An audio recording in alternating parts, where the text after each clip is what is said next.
Hey, everybody. Monday night. You're listening to Restore the Republic, the voice of the people who's had enough. Enough of the corrupt judges, enough of the rogue cops, enough of the lawyers who twist the law and the politicians who trample it. This is the show that dares to ask what happened to the de jure American government and how do we get it back. I'm your host, Sheriff Andrew Wank on the unincorporated Richland County, Ohio. And every week we expose the lies and decode the legal traps and empower you to reclaim what's rightfully yours. No fluff, no compromise, just facts. And with me, as usual, Sheriff Adam Bonner on the unincorporated Summit County, Ohio. How's it going, Adam? Excellent. Good to be here. How are you? Doing good. Doing good. Good. Start of a new work week, but you got to stay at it. So tonight we're going to be going over lawful versus legal. It's basically called the courtroom illusion and what illusion it is. Today we're diving deep into the differences between lawful and legal and why the courtroom you walk into might not be a court of law at all. Americans have spent decades exposing the hidden structure of government and the corporate takeover of our lawful system. So this started off with a foundational divide. Let's start off with the basics. What's the difference between lawful and legal? Adam? Well, lawful refers to God's law, aka natural law, and then you would have common law and constitutional law. So those are based in morality and reason. The founding principles of our republic. It's the law of the land, is what it comes down to. And, so as far as legal goes, on the other hand, this refers to, like we've talked about in the past, you got different types of commercial stuff. You got statutory, obviously, rules created by legislators, enforced by agencies, and often written to serve corporate interests. It's the law of the sea, the law of commerce. So lawful is real, legal is fiction. Hence why I'm always talking about legal fiction laws and what Abraham Lincoln did to us. And then, so if you can imagine two worlds, one where you are a living man or woman with unalienable rights, and the other where you're a corporate entity subject to endless codes, regulations, most Americans unknowingly live in that second world. So, lawful jurisdiction protects your rights. Legal jurisdictions regulate your behavior. And, the sooner people can comprehend that, I'm hoping we're educating people and bringing value to this new realization, the better off we're all going to be. I agree. I think what you said there about just that simple phrase, lawful is real and legal is fiction. I mean, the people watching this or the people out in the ether need to comprehend that. It's foundational. It's what we're talking about here. I know I've seen this saying somewhere. I don't know where I got it from, but legislation the state can't make legislation for the Americans. It's for their corporate employees. We're not Right. subject to legislation by our employees. That's the saying. Right. Americans are not subject to legislation. So in other words, a corporate entity cannot make, statutes, acts, and codes that would subject an American man or woman to them. Yeah.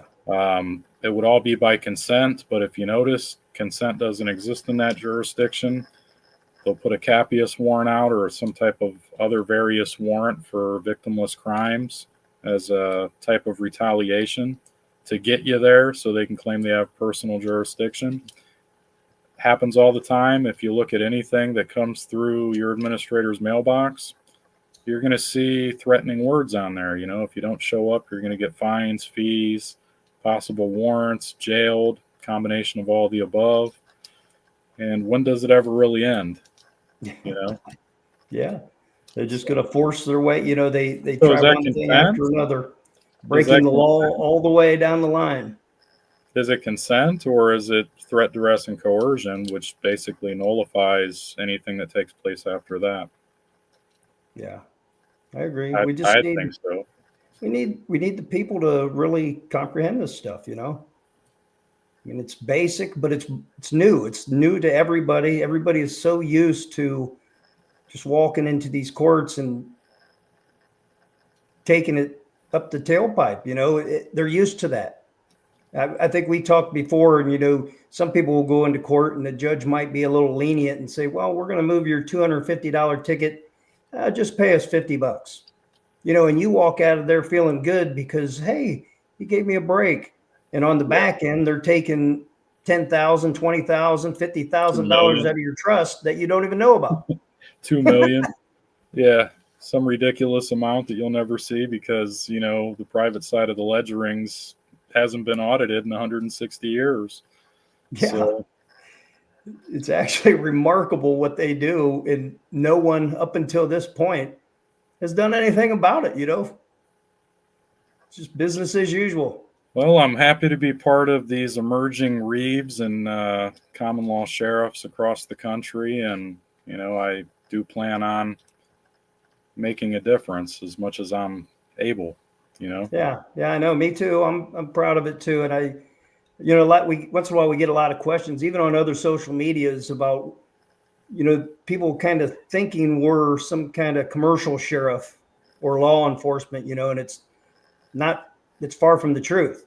You know, Right. we're not in that jurisdiction. In our jurisdiction, we have common law. We're peacekeepers, and unless there is a victim, there's no Right. crime. I get that a lot too. It's Yeah, always so we're not interesting. out here to harass you. If you commit a crime and hurt someone or their property, that's when you'll deal with us. But other than that, live and let live. Right. Well, Exactly. anyways, that was a little bit about the divide between legal and lawful. But there is a historical hijack going on and how we got here. So, how did we get? How did we get here? How did lawful governments get replaced by corporate legal systems? Well, if you rewind to the Civil War, after the war, the federal government was broke. It was in chaos. Congress passed the Reconstruction Act in 1866, and which this created, military districts and emergency powers, which we're still in today. So the original constitutional government was quietly shelved. It was just kind of cast aside. People were hunted down that were holding positions. They were beat out by attrition. The last years, that they were alive, they suffered. Yeah. And as they died off, then that's when our franchisees or subcontractor agents, that were supposed to be the oversight for the reconstruction, that's when they took over and started converting and incorporating everything. And that's where all these legal fiction things came to be. And, well, Abraham Lincoln wasn't so honest. And I know a lot of attorneys look up to him. And I know one in particular, that's a bad guy to be your idol. If you're just looking at the type of history that, you get breadcrumbed with. Now, here. was Lincoln a bar member? I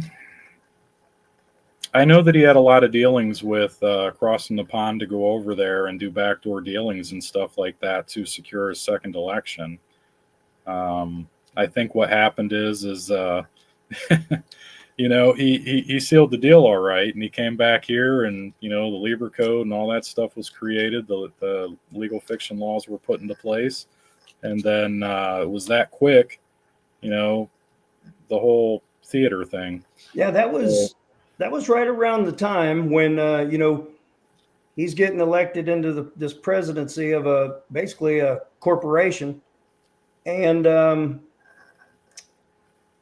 we're not sure if he was a bar member or not, but that's right around the time the 13th Amendment came up missing, the original. I'm pretty sure, Right. ain't it?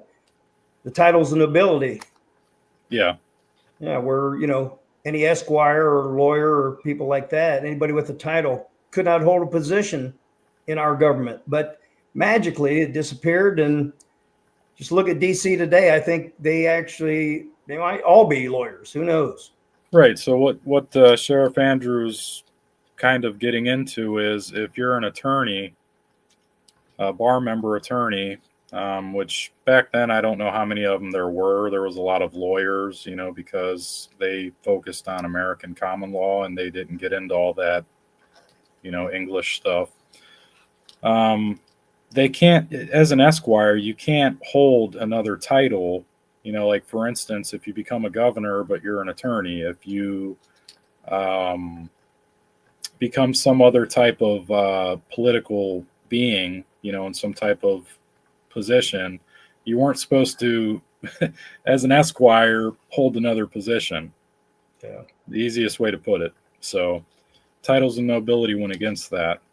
Yeah. There's various other things that they could do, like if they wanted to be like a doctor or something like that, whatever. But, we're focusing on why everything's screwed up the way that it is and what's led us to where we are now. And that's, yeah, well, I see in the chat Timothy Beard saying Lincoln was a bar member, so might have to look into that. But I do also see another guy, Matthew Ross, is telling me he loves me. Hey, thanks, buddy. well, we love our followers too. Yeah. So, we argue that this was the moment Americans were reclassified. Instead of being state nationals of their states, they became U.S. citizens right at this time, Right. And the corporate franchisees, they were corporate franchisees of a bankrupt system entity. Right. So I guess if you go to, fast forward to like 1933, the Emergency Banking Act declared the U.S. bankrupt. So President Roosevelt confiscated gold and created a new system based on debt and credit. So your birth certificate became financial instruments, bond traded on international markets. So, we're constantly arguing that this was the moment Americans were reclassified. Instead of being state nationals of their, their respective states, they became U.S. citizens, unlawfully converted into those corporate franchisees that you were talking about of a bankrupt entity. So basically what that means is that the world deficit, that's actually our credit. They're running up the tab and they're holding us as, well, I think that came later on with Gerald Ford, made us collateral, our labor collateral for the world deficit. But I mean, several presidents have done some similar form of that, enslaving us further. So, but yeah, that's what we're talking about here. Yeah, think about it. You didn't consent to any of this. You weren't told about any of this, but your legal identity was created and used to contract with a system that doesn't recognize your natural rights at all. So these courts, we've mentioned this before a lot of times. What you think are the courts right now are C jurisdiction courts. They're contract law, they're administrative, statutory, maritime law.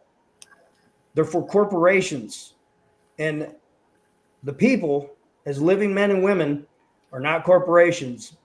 But that all caps name you got on your ID card, your driver's license, there's that corporation they're talking about. So, the legal fiction, it's you versus your all caps name, basically. Let's talk about your name, not your real name. Your real name, you can spell it out. You don't spell your real name in all capitals letters, right? It's the one that your parents gave to you. Right. But the all caps version of your birth certificate, driver's license, or court documents is totally different. That's the all caps names we're talking about. Yep. The name is a legal fiction. It's a corporation. It's a straw man. That's the straw man you hear about. This entity was created without your knowledge to interact with the legal system. When you go to court, they're not addressing you, the living man or woman, like I said, they're addressing that straw man. that dead fictitious entity, the all caps name. That's who they're talking to. It's not you actually, So, when you walk into a court, the judge will call your name. And when you get up to the podium, he usually asks you a question and, he'll ask, do you understand? And once you unwillingly agree to understanding, that's when you represent that straw man. You just gave the judge jurisdiction over your straw man. Well, there's still kind of, a few loopholes out of that, but it's very difficult once you get to that point. I mean, you're already there under threat, duress, and coercion as it is, but just know here's the trick. So when you say you understand, you're saying that you stand under their jurisdiction. You've just agreed, to be that corporate entity that they summoned. So, if you wanted to, throw a wrench in the gearbox, you could say you're there on special appearance only under threat, duress, and coercion. Out of the 30-some steps it took for you to get there, do they mean to tell you that they didn't skip anything that would violate your due process and then plead the fifth and say you're standing on that fifth until they prove jurisdiction and that, due process wasn't violated? Yeah. That's it. If they proceed, letter of intent, and go file in the federal district court for deprivation of rights. Hit them with the 1983. And before you go any further, we talked about this earlier. I know that tonight we're talking about the courts and the legal versus lawful, but we have to put it out there that, we want you to see what's going on in these courts. And like I said, they're C jurisdiction. When you change your status back to an American, you're no longer in that jurisdiction. You're on the land and soil. Right. So what we have to do as Americans on the land and soil is get to our assemblies, get our courts, our common law courts running, elect your officials, elect a sheriff. That's where we're getting our remedy, restoring our lawful common law courts, not by going into these C jurisdiction courts, because you're just not going to get your remedy there. And people are trying to fight it. And, I can't blame them. They're so used to it. They're trying to find ways to fight that system, but it's damn near impossible, Well, it's funny because, technically, if you've studied a little bit and you've been around, doing some research, you'll know that an affidavit can be used as the appearance in probably 98% of the country. Some parishes might vary, that's subjective at this particular time, but you can use the affidavit and the notice of service on the parties that are involved. But the problem with that becomes now you're getting shafted with the securities fraud, and they're getting compounding interest daily, and you're the principal interest. So why would you want to give them more free money when you're getting shafted under threat, duress, and coercion to show up somewhere and then be told that you're a thing, not a living man or woman? So, these are just some of the things, that I think though, in general, around the country, people are starting to wake up and see this, that they're wondering why is it they see videos and these judges are telling the plaintiffs or defendants they have no constitutional rights and they have no rights in this court, and don't even talk about the Constitution. That's for because it's a different jurisdiction. Well, because they haven't identified themselves as something other than the ward of the state or the fictitious name or entity that is on the piece of paper. They're going in there claiming that that's them. I don't. I speak on behalf of that name, but that's, whatever. I reserve all my rights. Do you understand? Can I proceed? No. Well, I try to tell most of the people that want to change their political status, you don't instantly get all these reliefs and remedies. We have to work for it. This is beginning. It's going on in every state, in a lot of counties, and we're here to build up our jurisdiction. And we're here to build up our courts. That's where we're going to receive our remedy. It's not just instantly you become American and you can do whatever you want. No, you got to toe the line. You can't be breaking their laws until you get your actual courts up and running, you know? It takes time. It takes research. I mean, if you're chipping away at it daily, you know, at least a half an hour session, maybe a couple times a week, you know, if you're super busy. I mean, if I can find a way to do it, anybody should be able to find a way to do it. You know, Andrew's, he's chipping away. He's coming right along. And, you know, you guys just need to know that it doesn't end as soon as you get papered up and status corrected. You know, that's when the journey really begins to unlearn all of the indoctrination and all of the breadcrumbed history that you were taught your whole life, and to get rid of all the fear spells that they've dumped on you. Because, you know, if you don't get a license and you're caught driving, these are all commercial things. Yeah. Right? So, you know, those are just a couple ideas, you know, but the fear tactics are always there.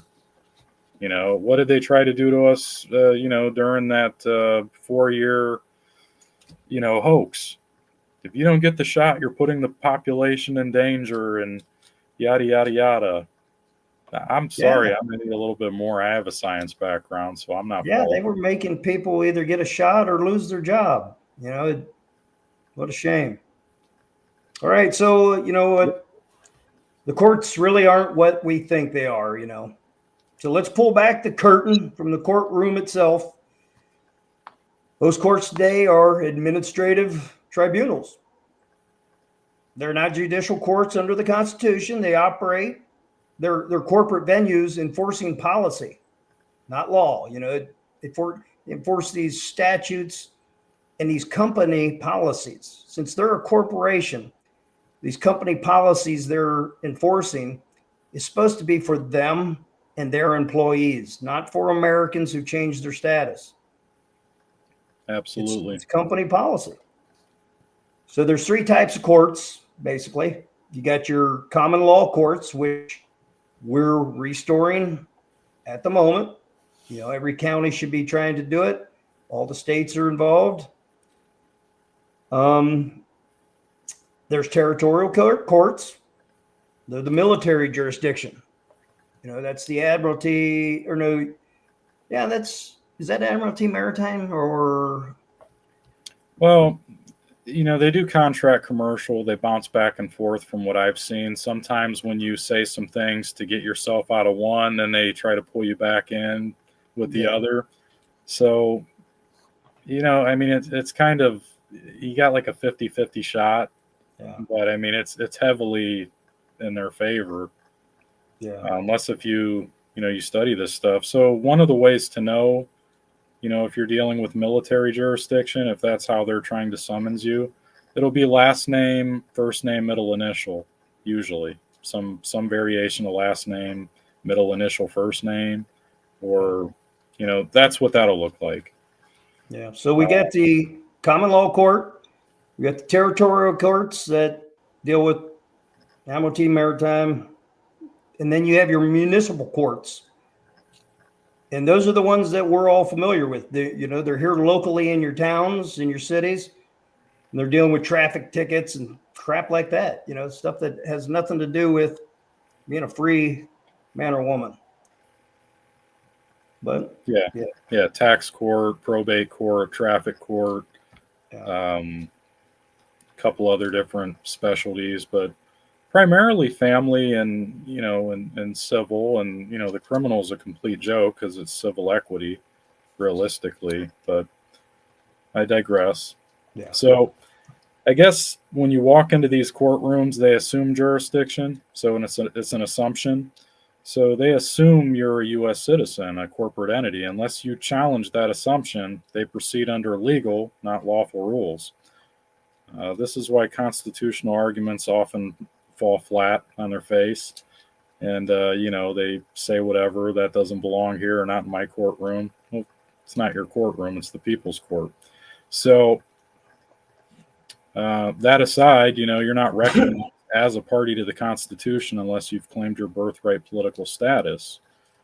So, this is what we're trying to educate people on, is that, you're pulling yourself out of that jurisdiction for a reason. So then you can come over here, be educated, get access to all of the various teachings and trainings and all the things, and not help them keep running the deficit up and stealing your birthright inheritance from you.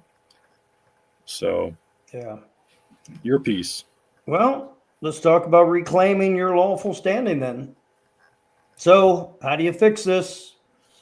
How do you reclaim your lawful standing? Well, there's all kinds of methods, but basically we go over it time and time again. Number one, you want to change your political status. And what that means is if you're a U.S. citizen, you are getting out of that citizenship because it's foreign, and you're changing back to an American, American state national. You get your nationality from the state that you were born on. If you people can remember, a lot of us know this already.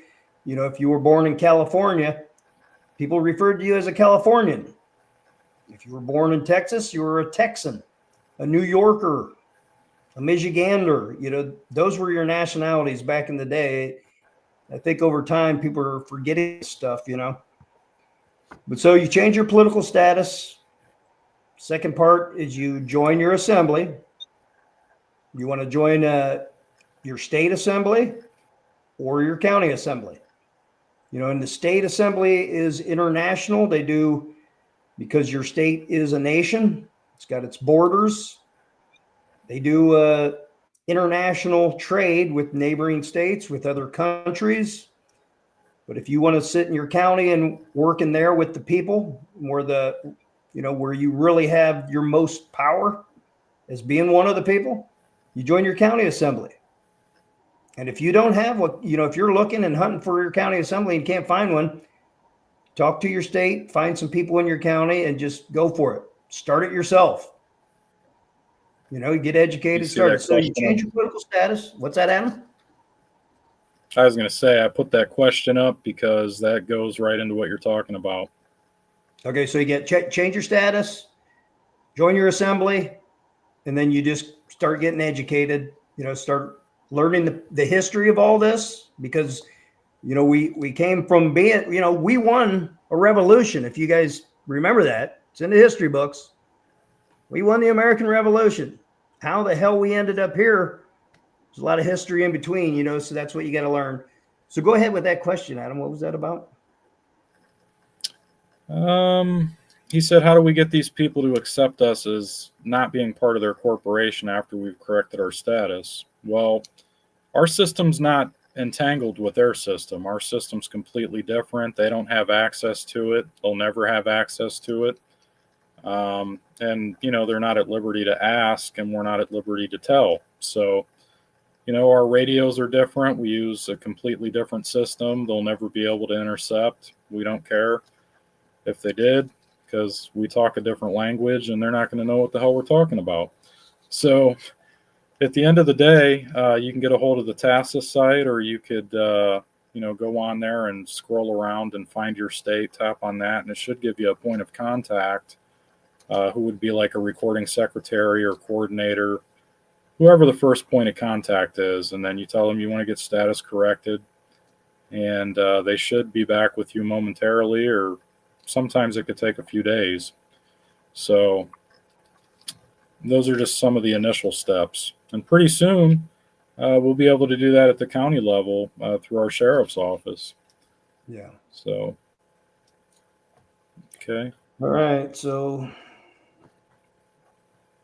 it's about the Well, I was going to say, there's another one here. Sounds like the whole thing's the cart before the horse.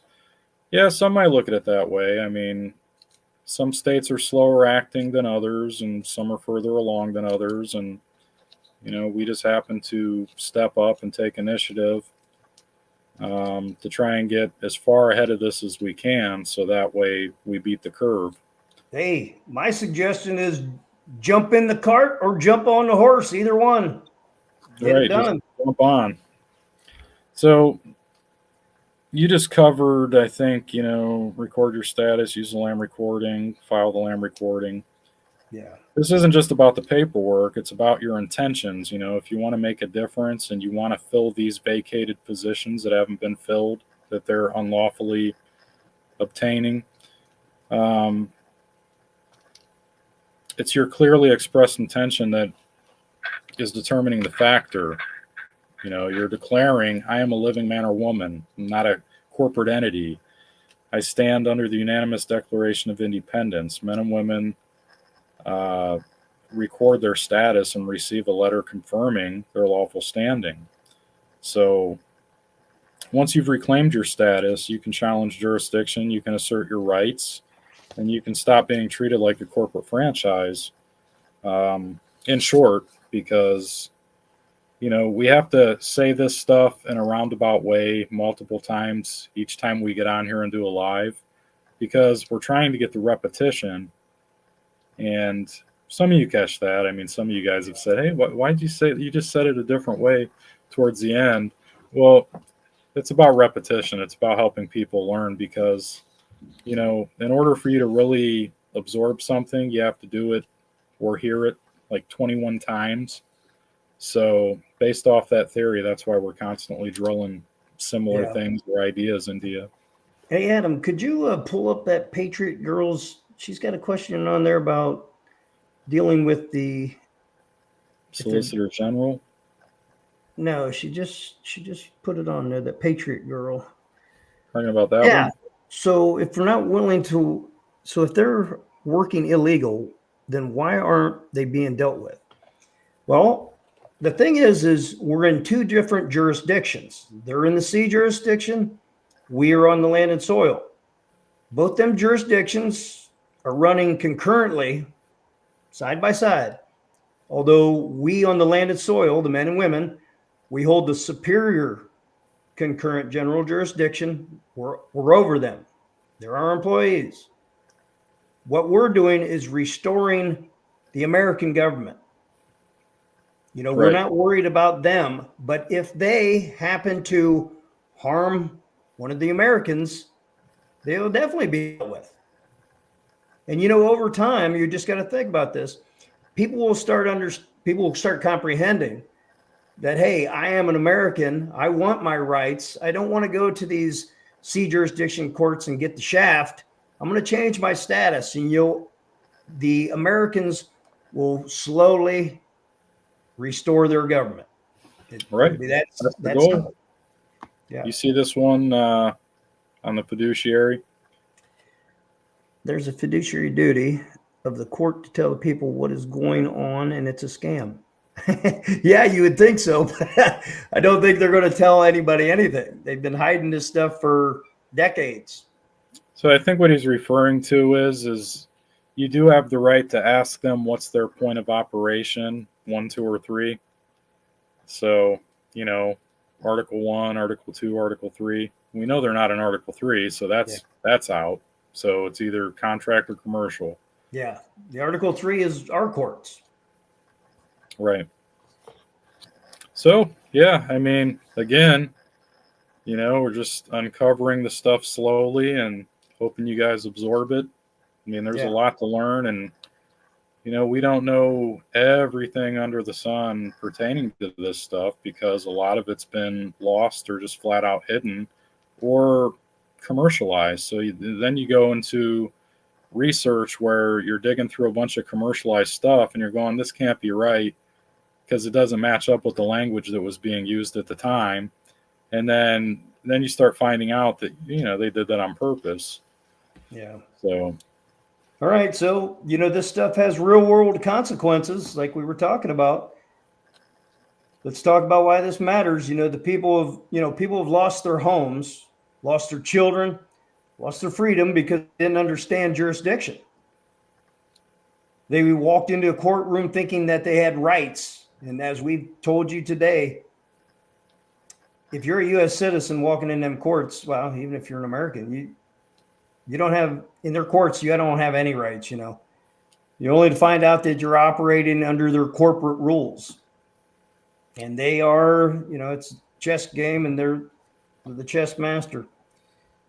We've heard stories of people who reclaim their statuses and stopped foreclosures once in a while, avoided unlawful taxation in one cases that seemed impossible. As status Americans, that has happened, but you know what? They're few and far between. We need our common law courts for this to continue. You know, people shouldn't be losing children, their houses, definitely not their houses. You know, listen to the news today and everybody's talking about taxes and property tax and should we decrease them? Let's get rid of them. It's been a farce the whole time. You know, if you own your property, you know, we talked about this before in about the land jurors, you know, the holding the title. You know, that's just a title to the King of England. You're paying him taxes to occupy that land. You know, you gotta have your land patent or the allodial title to where no one can come onto your land at all and say you owe anything. Once you pay for it, it's yours. And when you die, or if you want to hand it down to your heirs, you just do it. You know. Yeah, I see a question here. Well, more of a statement, but John Flynn. Yeah, I get what you're saying there. I mean, sometimes, you know, they do have their commercial or corporate security guards, henchmen in the courtroom, sometimes a bailiff. You know, they like to go hands-on where I'm from. I don't know how that is where you're from. I've seen it like that across the country, though, to be honest. Maybe not all the time, but, you know, definitely a big percentage of the time, you know, they try to use bullying or intimidating tactics, you know, to cross that bar. So that's why you got to reserve all your rights if you do get forced, you know, because, you know, they like the threat. They like to do what they like to do. No oversight there. So. Yeah, well, I think, you know, once again, like we did last video, we do got to talk a little bit about the AI and the information that everybody's receiving. You know, there's a lot of fake news out there. There's a lot of fake posts, and it's confusing a lot of people, you know. So basically, me and Adam talked about this, and we're trying to, you know, there's no way to clean it up. It's just you have to do your due diligence, people. You have to, you know, if Donald Trump, who, once again, I've told you this over and over and over, Donald Trump is basically the CEO of a foreign corporation who are just happen to be our subcontractor. You know, they're a governmental service provider. That's it. They're not a government. They just provide services for us. But he, you know, he's got his website, the whitehouse.gov, and you can go on there any time of the day and check it out. And if he doesn't have, you know, if you see posts on Facebook or LinkedIn and you're wondering if they're real, just start checking out some of the platforms that he has, or, you know, Department of Justice, you know, because they put the real stuff on there. Just got to do some research. Yeah. There's been some people going around saying that, you know, there's going to be some type of executive order or something that goes into effect, I think January 1st or January 6th. And it has something to do with driver's licenses, if they're like suspended or revoked or something to that effect. If it has to do with court fines or fees or arrearages, like in support battles, that they won't arrest you and tow your car. They'll just give you a ticket. That's supposedly the buzz that's been going around. Well, after 5 minutes of research, I found out that that's a hoax, that it's been circulated, that it was generated by AI, and that there's some crafty people out there throwing stuff together like that to trick people into getting comfortable, probably because they were mad at an ex or something, and they want them to get arrested. Yeah, it's kind of dangerous. You can get caught up in believing that stuff and go out there and, you know, I mean, if you talk to, you know, look at some of these videos on YouTube about people just saying, no, they don't want to step out of their car to a cop. And next thing you know, they got broken ribs or their windows smashed. You know, these guys are out for blood, man. Yeah. And there's no need for any of that. I mean, if you caused harm, you know, and you appear to be under the influence and you really destroyed damage and property and injured people, I could see where they would be a little bit upset. But you don't know if that man or woman who might be under the influence or not, maybe they had a stroke and they lost control. Who knows? But, it shouldn't be violence first, Yeah. you know? Yeah, that for years people were talking about de-escalation. We got to train these guys to de-escalate. Something happened because it seems like it's getting worse and worse. I don't know who's training these people, but it's out of hand. Yeah, my guys, your guys as well, they're not going to be all like that. I mean, they'll know how to handle business and all that, way more than just academies train. But, they're going to know that if they do cause, injury to somebody while on the clock doing their job, that they're going to have to answer for it because they're accountable and liable not only to the people, that stamped off on us deputizing them, but they're going to have to hear from us too and deal with the consequences of whatever our rules are. There it is, Adam. It's about accountability for us. The people in these counties, in these states, you hear them screaming for it all the time when all these really bad situations happen. They want someone held accountable. Well, that's why we're here. Games are over, and that's what we're working towards. Right. I mean, there's going to be punishment. I mean, if the indemnity bond that we have for our office and our deputies has to be tapped into because they harmed somebody, injured them, or destroyed their property, there's going to be penalties. There's not going to be any of this sweeping stuff under the rug because I know Jim. I played on the softball league with him for 20 years, and just he wouldn't do a thing like that. I've heard it all. I'm tired of hearing what's that? You talk about it a lot, the corporate immunity or the. Well, qualified immunity doesn't exist. It's a mythical creature that was created for these subcontractor agents who are supposedly offering us governmental services. But all I see is them depriving people of their rights and liberties. And like I said, it's a myth because if you're depriving somebody of their rights and liberties or you're harming them or bullying or intimidating them, as far as I'm concerned, qualified immunity is out the window as soon as you violate any one of their rights.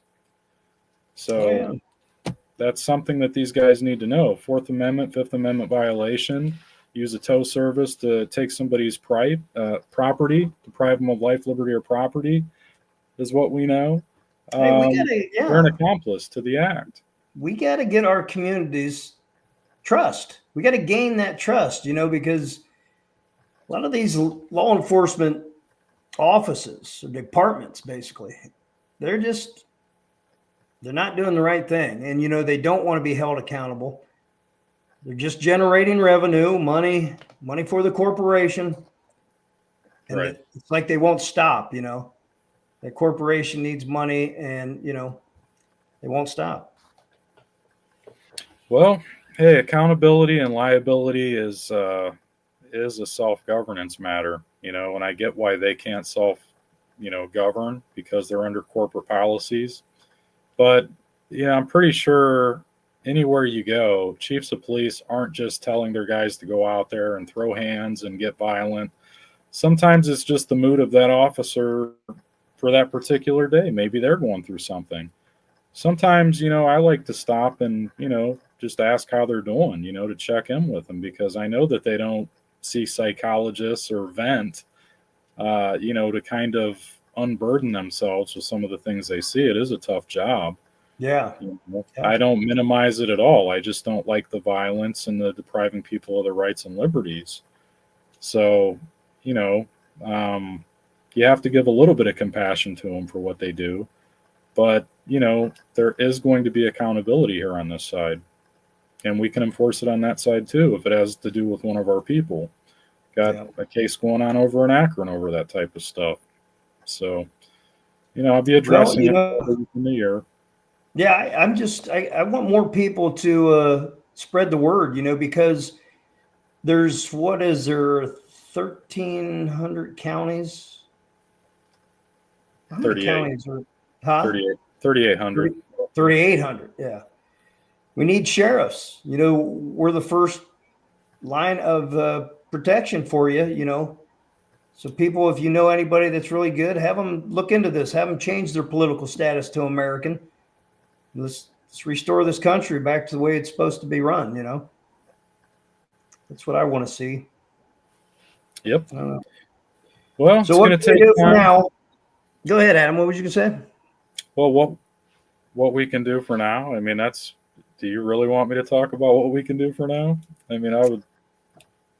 So I'm going to be holding a Zoom. I got slots for like 100 people Thursday nights, Eastern Standard Time, 7:30 p.m. I'll probably just be on for maybe an hour or two. I'm even welcoming lost citizens who are trying to find their way home in to be able to help them out, get some education, maybe some resources to figure out whether they want to come over or not. And also for status corrected people to help inform them and educate them on what they've learned. And I think the time is now to start getting like-minded people together, to start brainstorming, to start putting some pen to paper or fingers to keypads, whatever you got working for you. Put together some nice notices. I've got 1, 2, and 3 minute notices that can be edited or revised. They're just Boilermakers for now. I know how to speak the language in just about every jurisdiction. And Sheriff Andrews already hit just about every city. You have hit every city in your county. I'm missing one. Short of one. Yeah, one city council away from getting them all. I've just been putting in lawful notices on the record so that they know we're here. They know what I expect. It's going good, Right. I hear crickets over this way, but, like I said, county tours and stuff like that for me will probably be taking place in spring. I got a lot of administrative stuff and a couple cases to handle. But I'm looking at doing like a whole state PSO tour probably next summer into next fall. I would like to get to all the main cities on each county, or at least two. Yeah, that's probably good timing next summer. Nobody really wants to, I don't know, winter's coming and it's just a bad vibe, Well, the fall time's perfect. That's when people, tend to want to stay in, and find other things to do because it gets a little bit chilly out. So for me, the yard work never stops, so it doesn't matter. I'm outdoors all year round. So, but yeah, I would like the PSO to go out, and represent that organization, nonprofit. It's a compilation of Reeves across the country. I'm the founder, Sheriff Andrews the co-founder, and we look forward to educating these commissioner boards, city councils, at least here on Ohio, and getting the information out to our other sheriffs and Reeves across the country to be able to educate their states and, the cities that they live in. So look for that in the near future. We'll probably be talking about it. This train ain't stopping. Yeah. So start by researching your political status and how to change it. You can always go to www.annavonrights.com. She's got over 5,000 articles on how all the history went down and all the good stuff you need to know. And learn how to record your statuses and reclaim your rights. Talk to others. Share this episode. Ask questions. Challenge assumptions. It's all about you. It's not all about you. It's about your children. It's about your community. It's about your country. Their system only works if you stay asleep. So wake up, stand up, speak up. And remember, we got a Cash App donation. If anybody wants to donate, it's $APC 140. That would be, some people have donated already, and we appreciate it. We thank you. And for everybody else, check out Adam's Rumble channel is the Reeves Shop Talk 44. Yeah, and I'm lacking on that one. Yeah, but it's been a good night. I hope you got something out of this, because we're serious about this stuff. We're bringing it back. We're restoring this republic. It's all for people. Good things to come. Thanks for stopping by. Yeah, Adam, thanks a lot for showing up. Thanks for having me. Yeah. Appreciate it. Thanks everybody in the chat. If you got any questions for the future, write them down. Come to the next one. Let us know what they are. Absolutely. But thanks everybody. We will see you on the next one. Out. Restore the Republic. Have a good night.